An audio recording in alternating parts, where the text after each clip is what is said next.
I'm coming.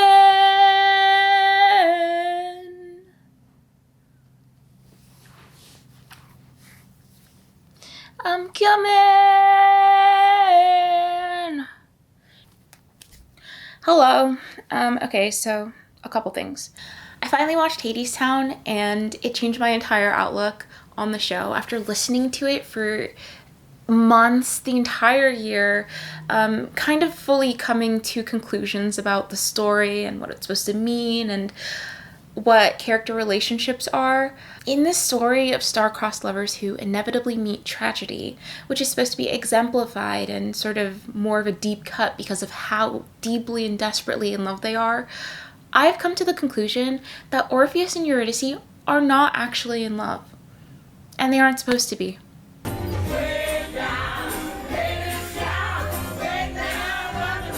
When I first started listening to HadesTown, I was generally aware of the story's ending. And for those of you who are not aware, let me tell you the story, because it's kind of crazy and it's kind of sad. The Greek tragedy of Orpheus and Eurydice tells the story of Orpheus, a musician and a poet, and his beloved wife, Eurydice. According to the myth, Eurydice was bitten by a snake and died during or shortly after their wedding. Orpheus was devastated by her death and decided to descend into the underworld to retrieve her. Armed with his lyre, a gift from Apollo, Orpheus charmed Hades, the god of the underworld, and his wife Persephone with his music. Impressed by Orpheus's talent, Hades agreed to let Eurydice return to the world of the living on one condition. Orpheus must walk in front of her and not look back until they both reached the surface. Orpheus agreed and eagerly began leading Eurydice out of the underworld. However, consumed by doubt and fear, Orpheus couldn't resist the urge to look back to ensure that Eurydice was still following him, and as soon as he turned around, Eurydice was whisked back into the depths of the underworld, forever lost to him. The tragedy of Orpheus and Eurydice explores themes of love, loss, and the consequences of human frailty. And these are the main themes that are carried over into Anais Mitchell's version, or retelling of the story in HadesTown. In this dark Broadway production, the married gods Hades and Persephone ruled a post-apocalyptic industrial world. Because of an ongoing feud between the married god of the underworld and the goddess of spring, there was no longer spring or autumn amongst the mortals. Okay, just a quick note that I thought was important from the myth. Persephone in the Greek myth is the daughter of Zeus, the god of the sky, and Demeter, the goddess of harvest. The story goes as follows. On one of Hades' ventures into Earth, he sees Persephone and decided he wanted her to wed. He abducts Persephone, leaving her mother Demeter distraught, and her rage led to a great famine that left mortals to suffer.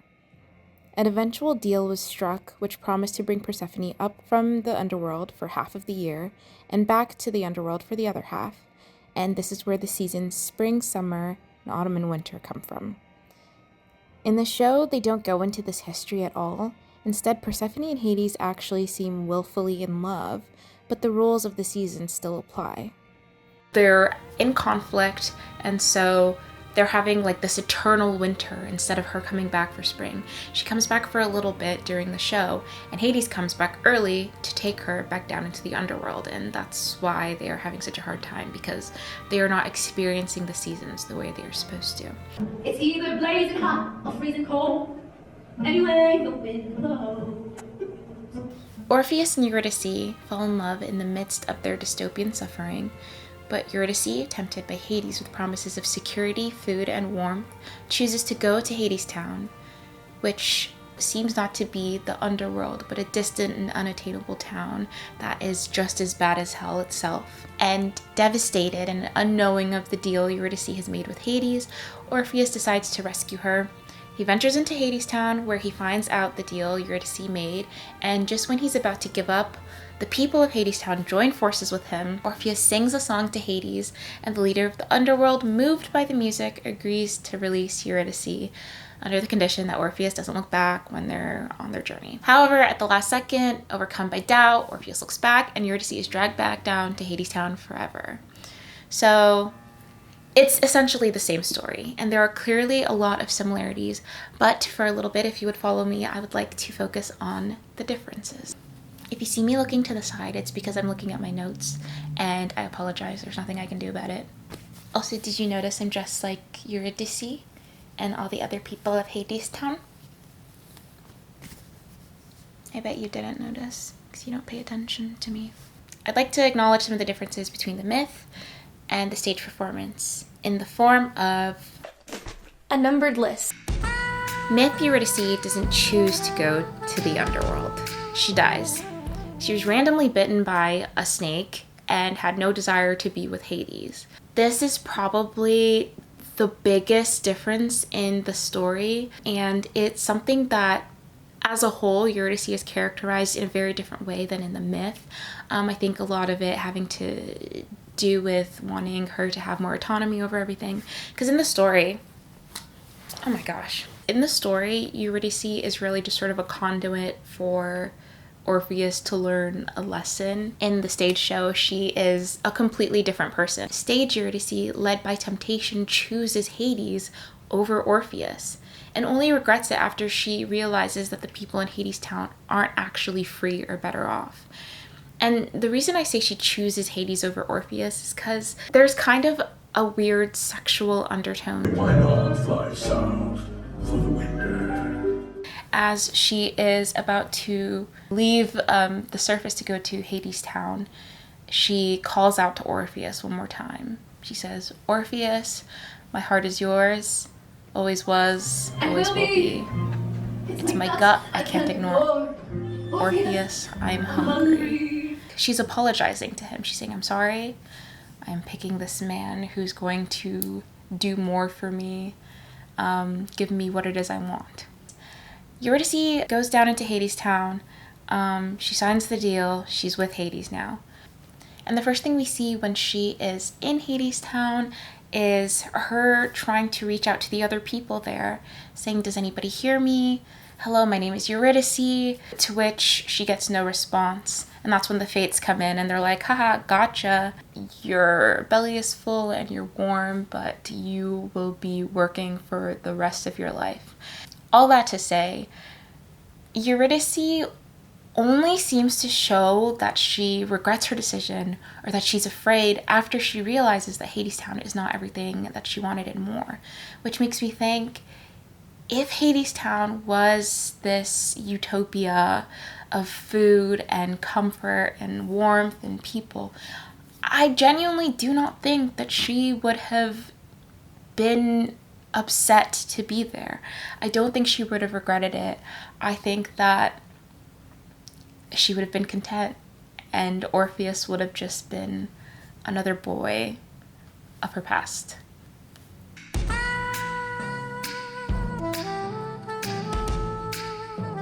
Greeko.com describes the mythical meeting of the lovers as follows. Well into his youth, he, Orpheus, had mastered the lyre, and his melodious voice garnered him audiences from near and far. It was at one such gathering of humans and beasts that his eyes fell on a wood nymph. The girl was called Eurydice. She was beautiful and shy. They met by some strange magical pull of Orpheus's music, were inseparable, and then decided to get married after they had spent a considerable amount of time together, or so it's implied. In the musical, they meet for the first time, in air quotes because the story is told over and over again, implying they've lived this all before, a point that was used by a friend to counter my argument that they aren't actually in love, because if they're meeting over and over again, they have this pull to each other that is supposed to make them destined to fall in love. But we're applying this theory to the first time the story was told, so nix the idea that they've ever met in the past. It doesn't work for what I'm saying. And even for what I'm saying, I feel like if the only reason they are drawn to each other over and over again is because they met each other, they recognize each other, is any sort of instance of reoccurring meeting meant to equal love. That doesn't make sense to me. Anyways, they bump into each other in what seems like a random coincidence and find each other sexy. That's all we really have to go off of. Orpheus is like, "I want her to be my wife." Why? He doesn't talk to her. He doesn't have any moment with her before he says this. He just says it. And we all take it as okay because Orpheus is, you know, golden retriever boy. He's very sweet and he's very polite in his interactions with her. And she's like, oh, you're weird, until he shows her a glimpse of hope that spring will come again. And all of a sudden, she's interested in him. You think so? You can do this? I know. You have to finish. Do you see where I'm going? Do you see what I'm saying? The fact that Orpheus eventually ventures into the underworld for Eurydice instead of, I don't know, just mourning the loss of her doesn't make sense. And it didn't make sense to me when I was listening to the show as opposed to ever seeing it. I was like, I'm not understanding this love. They meet and they have their introductory song, and then they're just sort of saying I love you after that. But then again, this all changed for me after I saw the show, because when you think about Orpheus as a character, I really do believe that the reason he ventures off into the underworld is less for Eurydice and more for his ego. The entire show, he's like, I have to finish the song, I have a song to sing.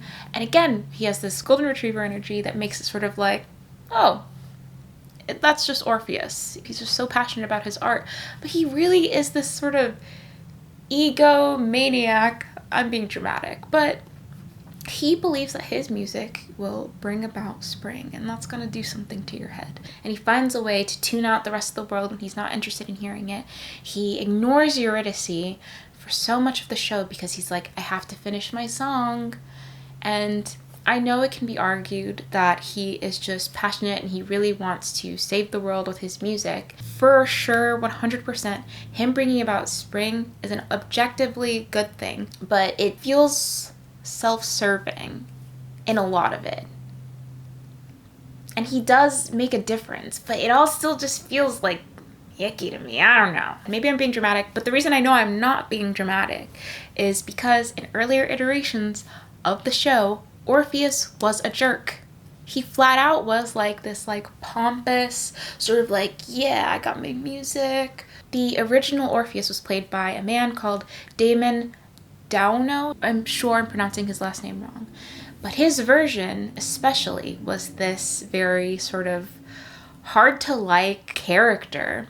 And it was only changed because the audience had a hard time rooting for him. That was the only reason Orpheus became the version we know him to be today. I think they didn't fully get rid of it. You see traces of that Orpheus in this puppy dog sweet version of Orpheus because it's so innate to the character. Eurydice was kind of blank slate, very easy to change because there wasn't much to her to begin with, versus Orpheus, he had a really huge purpose in the story and in the world, and so you kind of can't change that purpose. The myth is not set in the aftermath of an apocalypse, and this is so huge to me. It changes the context to which everyone is doing everything and everyone's motivations. In this post-apocalyptic world, in the stage show, they are clinging on to any form of happiness that they can have. I said this earlier, but Eurydice only shows interest in Orpheus after he makes his little flower and shows that he could potentially help bring spring back again. Before that, she was not interested in the man. She truly wasn't. You see it. You hear it in the music. In Marriage Song, she's like, you know, kind of taunting him. Oh, lover, yeah, tell me, who's going to play the wedding band? Who's going to lay our bed? She's asking him all these questions just to entertain him and his little fantasies of marrying her because, again, he thinks she's sexy. She sees what he can do, and all of a sudden she is like, oh, lover, tell me, what else are you going to do for our wedding? Who's gonna do this? How are we gonna get food? Like, she's all of a sudden, like, fascinated by him because of what he can do for her. There's nothing for them. They have absolutely nothing.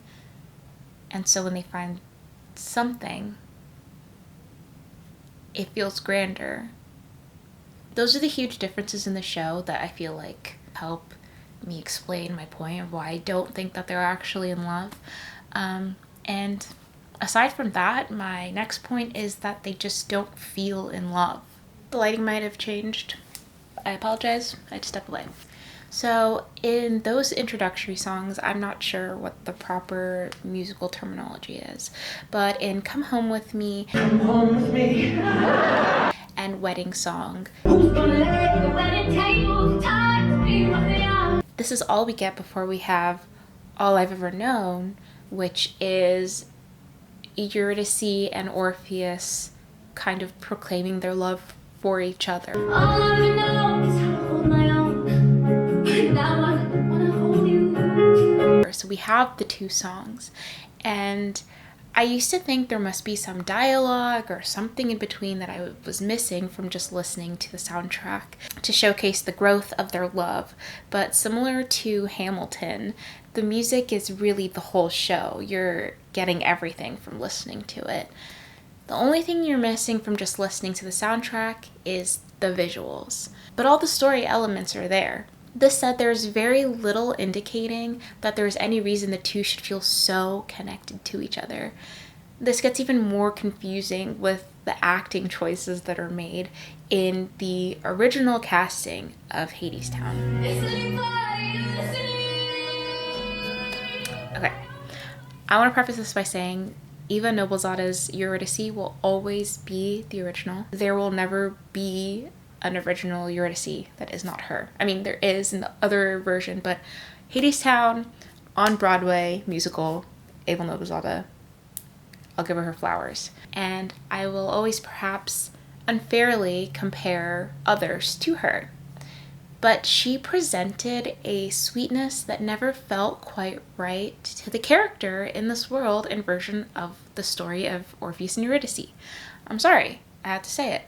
And I think that was part of my disconnect with the love between Orpheus and Eurydice. It did not work for me. I did not understand it. And I want to say thank you to everyone that posts slime tutorials, because I was able to watch Ava's performance, and aside from her exceptional voice, I wasn't that impressed. It felt too sweet. It didn't work in this universe. Eurydice has been tormented by life in a way that's very clearly stated. Anywhere the Wind Blows is one moment where we get to glimpse into her background, a nomad who has been forced to leave her home because of a treacherous cycle of natural disasters. She is pragmatic and a realist. Her motivation is food and warmth. That's all she wants. That's all she claims to want. What Ava gives us is a hesitant but bumbling girl who seems at best inconvenienced by the freezing weather. She falls in love with Orpheus, essentially because he asks her to. That's it. He says, "Come home with me," and she's like, "No." And he's like, "Flower?" And she's like, "Okay, sure, why not?" All of this is very unconvincing, is what I said before I saw Soleil Pfeiffer's version of Eurydice. Is anybody listening? Soleil is the reason I'm making this video, really. And I saw Soleil's performance, and I was like, I get it. I get the show, I get the story, I get everything that we were going for here now. Say that you'll love me forever. Say that the wind won't change on us. Say that we'll stay with each other, and it will always be like this. The way Soleil delivered this line in the song All I've Ever Known is what changed my entire perspective of what the show is supposed to be. Eurydice is infatuated with Orpheus because he brings about signs of things getting better. What Ava doesn't get quite right is that her character and Orpheus are meant to be opposites. Soleil knows this and acts accordingly. We see Ava giggling and bumbling about with Orpheus in the first couple songs, and in All I've Ever Known, her delivery is very soft. I didn't even know that I was lonely. Whereas Soleil's is hesitant. I was alone so long. I didn't even know that I was lonely. pushing him away, and a lot of this is choreographed. Of course, you see Ava doing the same motions that Soleil's doing it, but not in the same way that Soleil's doing it. She is telling Orpheus, stay back, don't get too close to me. She's not sure about him, whereas Ava is hesitant to fall in, but willing. Say that you'll love me forever. Say that the wind won't change us. Say that we'll stay with each other. And it will always be like this. Isn't a sweet line between two lovers. It's a plea for help and security. Ava does the former, and Soleil does the latter. Ava is saying it in a way that is like, say that you'll love me. You know, she's saying sweet things to her significant other, versus Soleil is like asking, say it, tell me it so it becomes true. I guess in all of this, you might ask, okay, you're saying a lot of things, you're yapping, you're talking, what is the truth? What did Anais Mitchell actually want from this story? And the truth is, I don't know. I remember reading the Orpheus myth when I was a little kid in an illustrated book of mythology, and it just really spoke to me. I tried finding information about like her feelings about Orpheus and Eurydice, but it kind of feels like she was super attached to this tale because she related mostly to Orpheus. And Eurydice is kind of the deciding factor of my theory of them being in love or not, because Orpheus, like I said in the beginning, is being lured by lust, whereas Eurydice is being lured by security. Long story short, Anais hasn't really said anything about the lovers themselves. She talks about the story like she talks about the myth. Like, they are lovers because they are lovers. That's what it says in the story. But a lot of creative liberties are taken with HadesTown, and she doesn't really comment on their love in HadesTown and what that really means. The line, wait for me, I'm coming, wait for me, was something she thought of in her head while driving back to her boyfriend after being away. And so I think the story resonates with her, but the actual topic of the two lovers and questions about their love are not really in conversation. I think it kind of happened just by the way the show was created and the way everyone was characterized. I don't know. It's just a hunch. Everything I'm saying is alleged, and it's just a guess. In conclusion, Eurydice and Orpheus are not actually in love, but are instead beacons of hope they cling onto desperately because there's nothing else.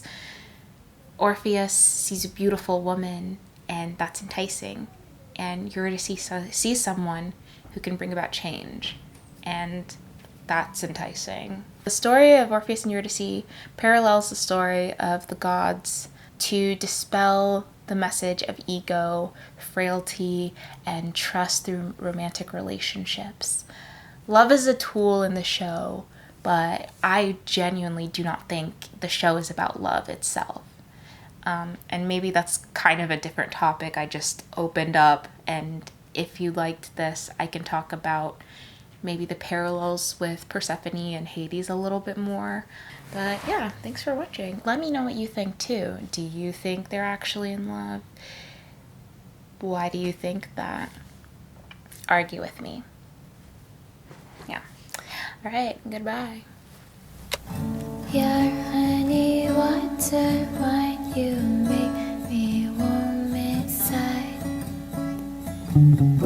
Your